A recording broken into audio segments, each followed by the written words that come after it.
Hello everybody, I am Rishi Gandhi representing Newspace Research, and we are having a range of products, next generation mission technologies, and one among them is HAPS, which is high altitude pseudo satellite. Predominantly it is used for ISR perspective, and the same can fly at a 70,000 feet high altitude, 90 days. It can cover Indian Ocean for ISRF activities.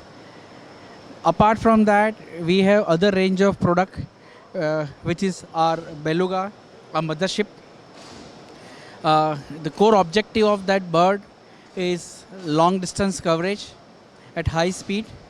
The other one, this bird, which is Nimbus, which has achieved the world record, flying at a 25,000 feet.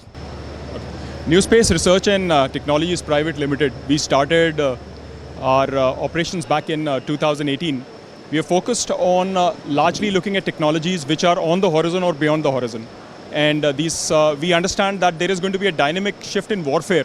And enough indications are available, what we see in Ukraine and back in Syria, Azerbaijan, Armenia conflicts. And towards this, we need a specified number of products which work together, largely powered by autonomy and AI. And this is what Newspace is focusing on.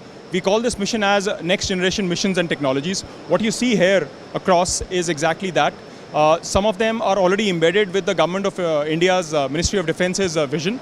And our vision is to overlap with what the Indian Air Force, Indian Army and the Indian Navy feel about how they would want to tackle the next generation threats in the years ahead. And what has helped us is envision the concept of operations which powers such platforms which work together in a highly networked environment, which can operate towards penetration of contested airspace and not only saturate our enemy targets but save precious lives on our side. This is what Newspace is all about. Thank you.